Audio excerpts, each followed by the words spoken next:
thank you for being here. First of all, I want to let you know that the Civil Rights Movement did not begin in 1963, and it certainly did not end in 1963. I want you also to know that our people were brought over here on slave ships. They were kings, queens. They held all kinds of positions, well educated, brought to a strange land, speaking over 700 languages, but we survived. We are very much here in 2013, and we can't be moved. It is important to realize that in order to understand where you are, you got to understand where you came from. Africa holds so many natural resources: diamonds, gold, cobalt, uranium, you name it, it's there. Archaeologists have finally admitted that the cradle of civilization is Africa. The Garden of Eden is in Africa.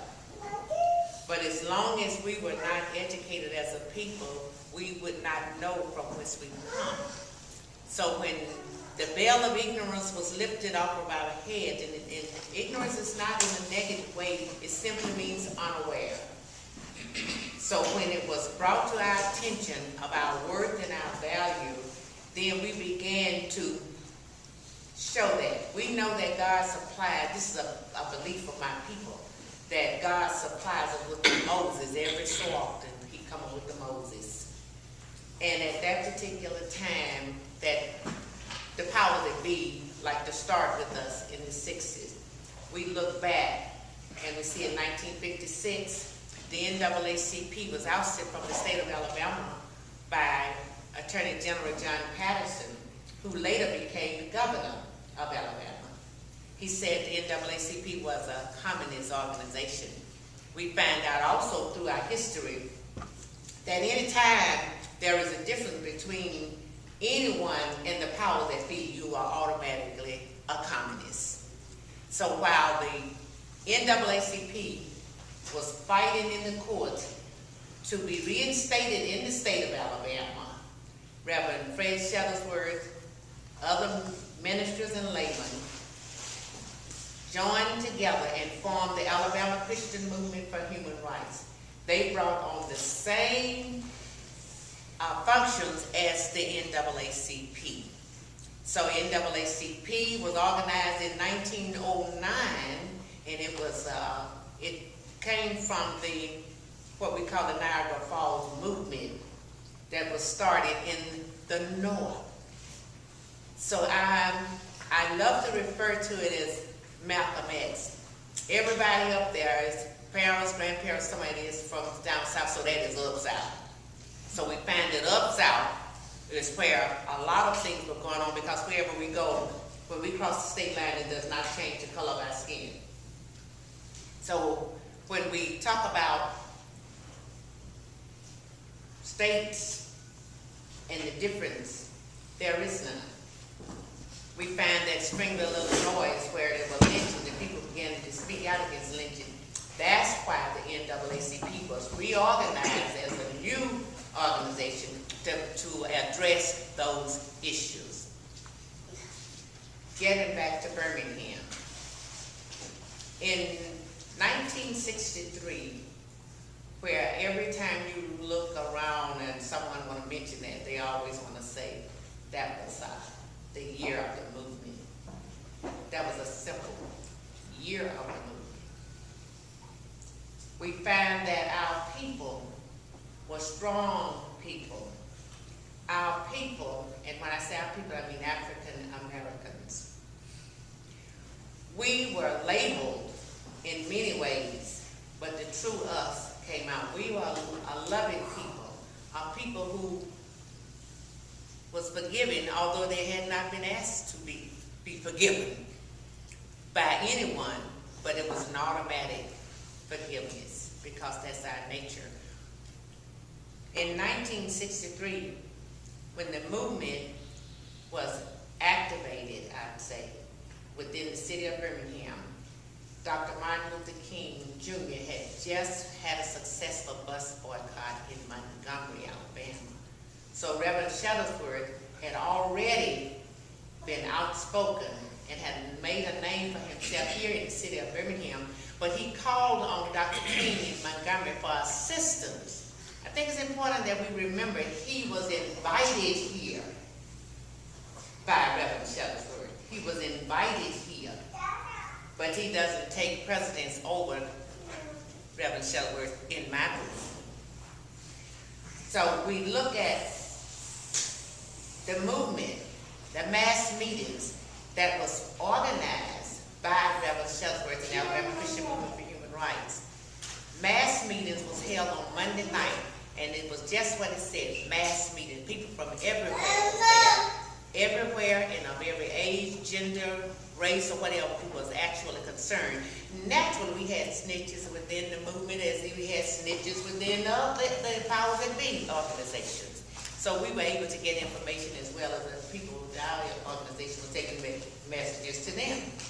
But we find that during the mass meetings, if those of you who are Baptists know the order of service for what we call the worship hour, after the minister sermon, they open the doors of the church, which is a part of your service where if you want to come into the church to be baptized, or you want to come by Christian experience, or whatever the situation is, that's when you come for your commitment time.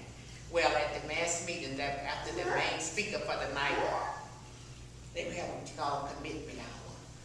And Carol, a friend of mine that's in Plant now, we went down to the front of the church, signed up. We were told to be back at 16th Street Baptist Church. And before I go any further on that, I want you to understand, when I say things, it's the way I feel. 16th Street Baptist Church is not the movement church per se. That is the church that was bombed, and that was the church that was used for us to organize because it was within walking distance from the district that we wanted to show up. Bethel was on the other side of town, but the meetings were held there at Bethel. Reverend Shuttlesworth was the pastor. The church was bombed several times. The posture was bombed several times. But sometimes we get our opinion is like a belly button. Everybody has one. But I believe in facts. All right, when you look at facts, you see, well, that is what we call the church of the movement is Bethel. 16th Street was used because, as I said, it was within walking distance from the area that we wanted to target, which was downtown Birmingham, because they did not have malls then. Everybody shopped in downtown Birmingham. Blacks could not try on clothing. If you saw something you liked, you just had to buy it. You couldn't try anything on.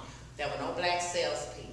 The only somebody I knew that was black downtown was a lady who used to run the elevator, you know.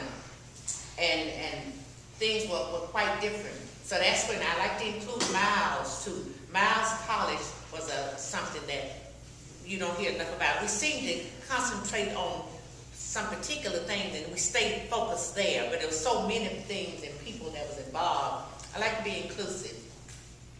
Miles College had Reverend Frank Duke, who was a student there, and he organized what we call the selective buying campaign. And the selective buying campaign was simply blacks were told not to buy from downtown. And that's what we can do today. Keep your money in your pocket and then you can win your battle. Because all they see is our vote and our dollar. So that was the way it was then, that's the way it is now. So we look and we say, well, selective buying campaign. We were told not to buy. We were to wear old clothing on Easter Sunday. We were to wear coveralls. The men were to wear coveralls. This particular agreement, commitment that was made by those who wanted to participate in the movement was accepted. Those who could not, they were told that it's still something for you to do. You can help make signs, you can run business, you can run errands, a lot of things you could do. Even the whites who came to assist was targeted. I remember one white man who was here to assist the movement, and the Ku Klux Klan found out he was here in Birmingham, and they tried to find him. And Mr. Poole, that owned Poole's Funeral Home, hid him in a casket. And that's the way they got him out of town. Now, things had to be mighty crucial to put somebody in a casket to get them out of town for their own safety. But that was the Birmingham that we lived in.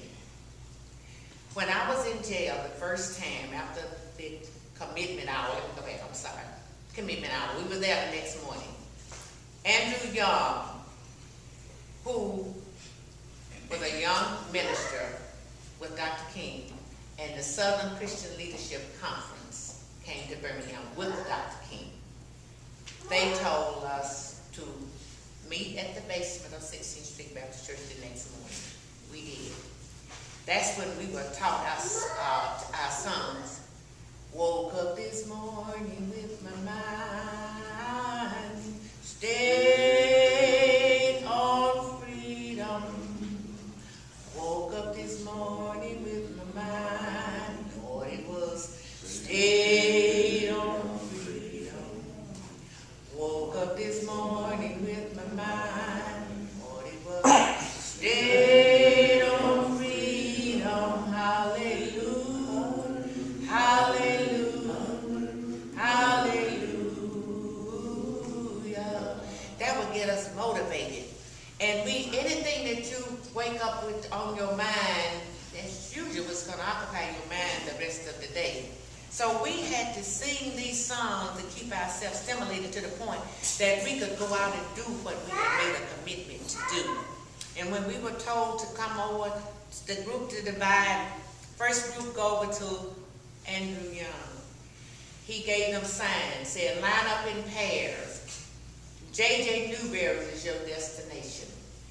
You go straight out 6th Avenue North until you get to 19th Street, turn right on 19th Street, and go to Newberry. Just as this group started out of the basement of 16th Street Baptist Church, Bull Connor was out there. He was Public Safety Commissioner. What a title for a person of that caliber. But that's what his position was, Public Safety Commissioner. He hopped on over his armored tank. The policeman was on 3-wheelers. They started stepping on the gas, raising the motors and all, and they took out after this group that was going out singing. Ain't gonna let nobody turn me around, turn me around, turn me around. Ain't gonna let nobody turn me around. I'm gonna keep on walking, keep on talking, marching up to freedom land. That song really runs deep with me. It runs deeper with me than we shall overcome. For the simple fact that we were determined and wasn't anything gonna turn us around. Because the fear had been removed from us, because I believed then, as I believe now, that there was a spiritual movement orchestrated by the God we serve. And the God we serve protected us against all hurt, harm, and danger. Because we were in a lot of it, because the Ku Klux Klan was alive and well. But I'm reminded of a story that Angela, what's her name? No, Dickinson. Yeah, Angie Dickinson, thank you. Because I tell her so much, but I forgot the lady's name. Anyway, Angie Dickinson said she was terribly afraid when she was young. And she went to her mother and told her mother about it. Her mother said, the next time that you become afraid, repeat this. Fear knocked at the door. Faith opened it. There was no one there. And that's when it worked for her, and we tried it. And it does work, because faith removes fear, because faith is the substance of things hoped for, the evidence of things not seen. So in as much as we know that and believe that, then we know that the fear is gone, then the enemy can't conquer you now, because you are not fearful of the enemy.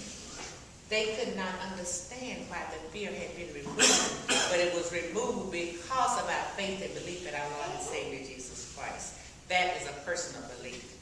Now, we were told then, after this first group started, they took out after them.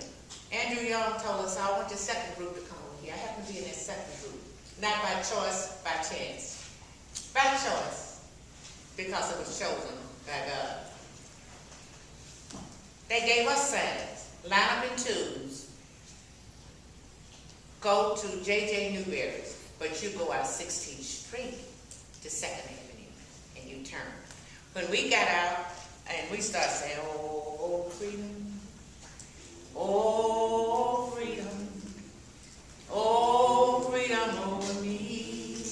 And before I be a slave, I'll be buried in my grave. And go home to my Lord and be free. That was foreign to them. They didn't understand that. So we, again, lined up. And we were, as we were going down 6th Avenue, we heard all the commotion. Bull Connor in this tank, the policeman in the paddy wagon was arresting those people. We made it all the way to Newberry because the first group was a decoy group. I thought that was real smart. And I respect them for that strategy. We made it all the way to Newberry. When we got there, we had people go, why don't you, nigga, and I say this is an ugly word, but I have to say it because I was never called the N-word, I was called a nigga. He said, why don't you niggas go back where you came from, the niggas here satisfied? Well, the word was so common to them that I don't think, evidently she didn't think it was offensive because that's what she said all the time. Why don't you niggas go back where you came from, the niggas here satisfied? We could not respond because that was a part of your agreement when you made your commitment. You would not speak back. If someone spit on you, you couldn't say anything. You just had to take it. Whatever happened, so we just had to stand there as if we were dead. Because we could not respond. When they realized, the police realized what had happened, then they immediately had paddy wagons at J.J. Newberry's. It's the same height now that I was then, and it's so narrow, I don't know if you all are familiar with the paddy wagon, but there's a petition that goes down the center, and a long bench here, a bench there. Well, see, I had to sit sideways because I am so tall, but they packed us in there so until we couldn't, but they had to slam the door to get it closed to take us to jail. We went to jail on 6th Avenue South, that's at the city jail. There were bunks, 4 bunks, high. Had little holes in all the way, all over the whole bed, and maybe about an inch of them. On each side, I guess, to hold the mattress in if you had a mattress. But they deliberately took the mattresses away. Those who got a bunk had all of these places on their skin from the bunk. Everybody that sleep on the floor. Cement floor smelled like a chicken coop. That's the worst odor I've ever smelled in any particular place was the smell of the jail. We were in jail the first time. We were in there about 4 or 5 days. And the treatment was quite different because when we was first in there, we were put in with regular prisoners. But they were prisoners they were shoplifters or people who fight on Saturday night or whatever. It wasn't with the hardened criminals. But we would go to breakfast. I'll never forget one morning we was at breakfast and they had this look like this small Paul Revere bowls. And we should have known better that they wouldn't have that much sugar on the table anyway, but it was salt. But didn't anybody know it was salt? And this girl had a cup of coffee and she had put all of this salt that she thought was sugar into it. It tasted so terrible when she tried to sip it and she spit it everywhere. But then the guards, there was a guard on each end of every table. They made everybody get up but the real prisoners. They carried us back to our cells. And maybe about 30 minutes later, the real prisoners came back in and they said, we want to know what's going on out there because the guards had told them that they were not going to be fed, that if they come up to the cells and beat us up, then they would get their meals. But instead, again, go back to the spiritual side. Again, we feel that it was orchestrated by God because instead of them coming back to fight us, they came back and wanted to know what was going on outside the jail cells in Birmingham. And we filled them in on the movement and the ministers and the cause. And some of them said that when they were released, they were going to come and be a part of the movement. Some of them actually did. but all of them didn't naturally, but some of them did, and they became a part of it, giving them a purpose in life, and but they could be a part of something that was as great as this. And when I gotta share this with you before I close. Went to court after we were released the first time. We went to court.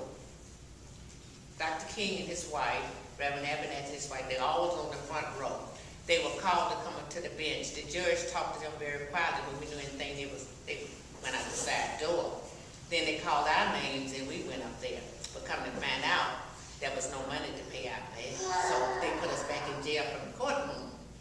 We were in jail that time almost 2 weeks. That's when Harry Belafonte and others came and had concerts. They raised money to get us out. We was in there a while before they could raise enough money to get us out.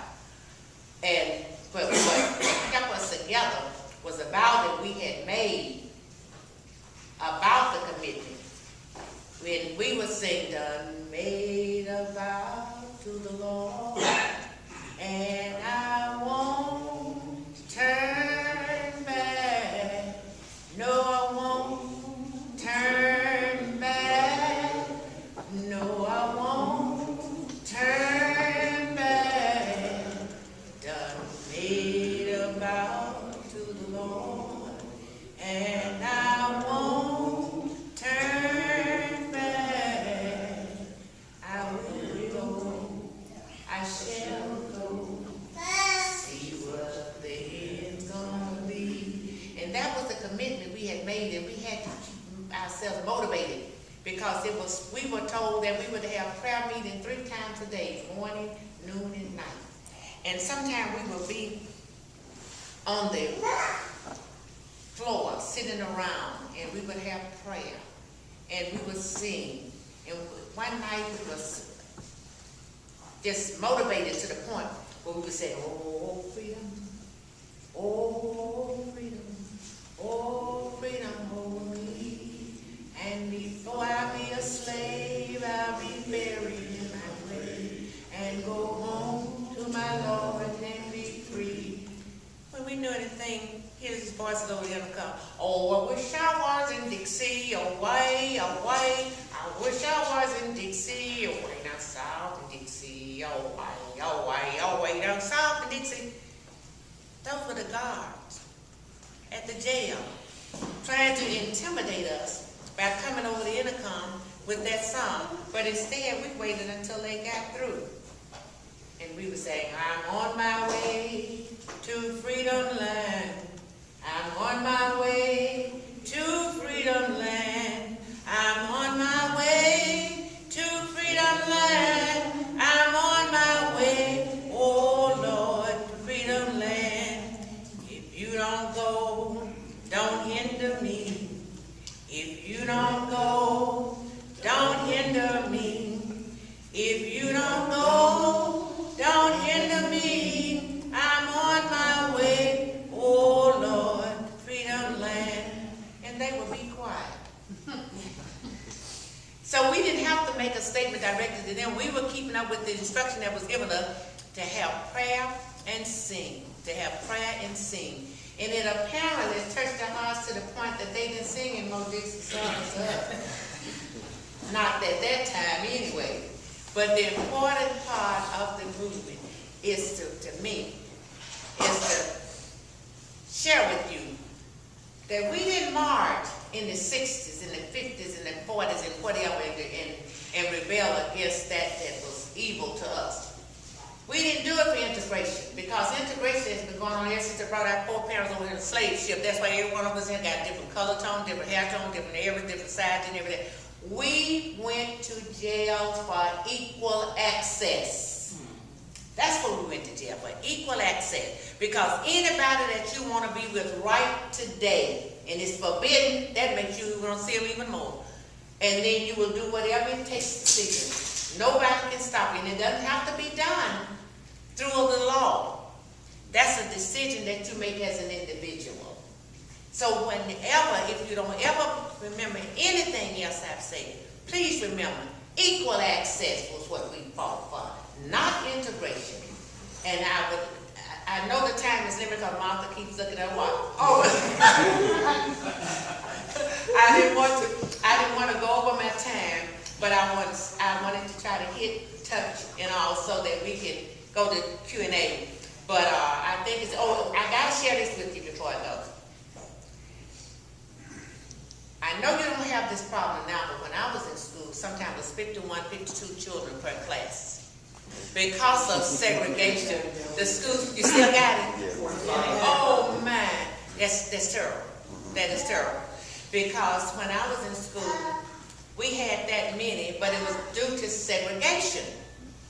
And we were, the class school, and we used to have it in duplex houses. Do you know what duplex houses are? We used to have, they were dilapidated duplex houses that we had classes in the church basement. And then they built Alberta Shields School, but it just went to the 4th grade. All right, from 4th grade to 5th grade, you had to go to either Thomas School, where Jimmy Hill Mission is now, or Lincoln. Those are the 2 elementary schools were there for us until they put another wing on Alberta Shields School. And when they put that wing on Alberta Shields School, we were glad to come back because we had to come down First Avenue North for those of you say, didn't I hear someone say you went to Sloss Furnace? Yeah. Okay, well let me take you from Sloss Furnace because that's right across from Jimmy Hill Mission. We had to walk from there as 5th grade, just going, leaving 4th grade to come down through First Avenue North through this community that they call Crackertown. It was red imitation brick house, poor whites, very poor whites. But we had to come through that area. And being as small as we were, the wives or the women of that community would wait for us with their dogs. And we would have to come through there, and when we got to their house, they would let the dogs, they would let the chain off the dog, and they would run us. And we would have to run all the way home to East Birmingham because the dogs was after us. This, my brother had the trombone, he was in the band. And one day he told us, they were you all going ahead of us. We didn't know what the plan was. We went ahead of them, and then, sure enough, they let the dogs loose on us. And they would laugh, the women would laugh, thought it was so funny because we were running for our lives from the dogs. And then this particular day, we heard the dogs, with pain. Look back at my brother hit one with his trombone case, and then he took out, and his other friends. We didn't stop until we got home. Well, we knew we couldn't go back through Crackertown. So what we did, we had to go out maybe track. That's a railroad track. And they would cross the trestle. The creek was underneath. If it wasn't raining, sometimes it was little puddles in the creek, almost dry land. We would go down this embankment, cross the creek, and go up the other one. But we were going under the track. And would you believe that the white men on the train would put the steam on us when we were trying to go down through there to get to the other side? And then we were afraid we couldn't go back to that time. Now here these people are putting the steam on us coming on the railroad track. But they did that until we had to go down further down the creek.